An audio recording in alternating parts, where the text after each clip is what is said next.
गीताध्याय 3 श्लोक 6 कर्मेन्द्रियाणि संयम्य या आस्ते मनसा स्मरन् इंद्रियार्थान विमूढ़ात्मा मिथ्याचारः स उच्यते। इस श्लोक का अर्थ है, श्री कृष्ण कहते हैं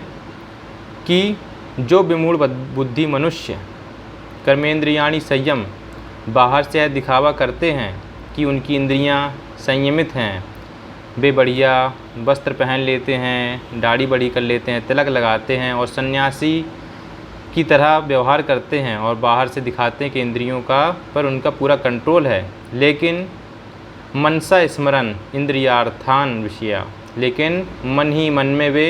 इंद्रिय के विषयों का चिंतन करते रहते हैं। मिथ्याचारः स उच्यते, ऐसे लोगों को मिथ्याचारी या पाखंडी कहा जाता है। अर्थात इस श्लोक को सरल शब्दों में कहें तो जो मनुष्य सन्यासी होने जीवन के परेशानी तंग आकर के सन्यास ले लेते हैं और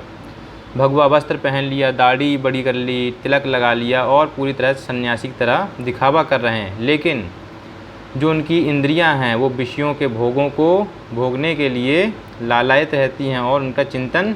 भी करती रहती हैं, तो ऐसे सन्यासी पूरी तरह से पाखंडी या मिथ्याचारी ही कहलाते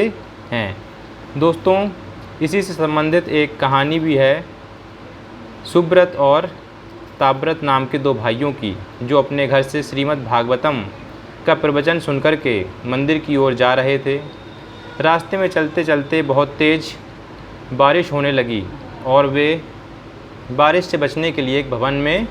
छिप गए। जब उस भवन में वे पहुँचे तो उन्हें पता लगा कि वह एक वेश्यालय था और वहाँ पर स्त्रियाँ पुरुषों को रोमांचित या आनंद प्रदान कर रही थीं। वहाँ से ताब्रत तुरंत भागकर मंदिर की ओर जाने लगा और वह मंदिर पहुँच गया और वहाँ पर वह मंदिर में प्रवचन सुनने लगा, लेकिन मन ही मन वह यह सोच रहा था कि यह कैसा नीरस प्रवचन है। वहाँ पर सुब्रत बढ़िया मज़े काट रहा होगा और मैं यहाँ पर बैठा यह नीरस प्रवचन सुन रहा हूँ। तो ताब्रत भी वहाँ से वेश्यालय की ओर निकल पड़ा और इधर सुब्रत जो वेश्यालय में बैठा हुआ था वह वहाँ पर यह सोच रहा था कि उसका भाई ताब्रत तो यहाँ से निकल गया और मंदिर में पहुँच गया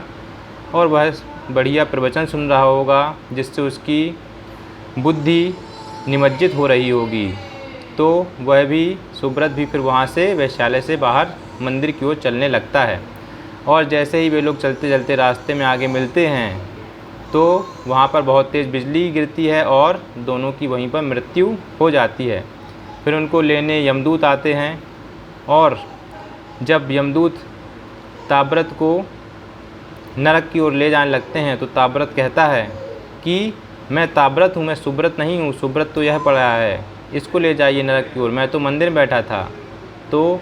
यमदूत कहते हैं कि तुम मंदिर में तो बैठे थे, लेकिन तुम्हारी जो बुद्धि है, दिमाग है, तुम्हारा जो मन है, इंद्रियां हैं, वे सब यहाँ वैश्यालय का चिंतन कर रही थीं और तुम्हारा भाई जो सुब्रत है वह वहाँ बैठकर भी मंदिर का चिंतन कर रहा था, भागवत प्रवचन का चिंतन कर रहा था, इसलिए तुम्हें नरक ले जाना पड़ेगा। तो दोस्तों, देखा कि जो हम बाहर से दिखावा करते हैं वह सच्चाई नहीं होती है, बल्कि जो हमारे अंदर चिंतन करते हैं हम वह सच्चाई होती है। इसलिए आप बाहर के साथ साथ अपने को आंतरिक रूप से भी पूर्णतः शुद्ध और सच्चा बनाएं, यही वास्तविक सफलता होती है। धन्यवाद दोस्तों।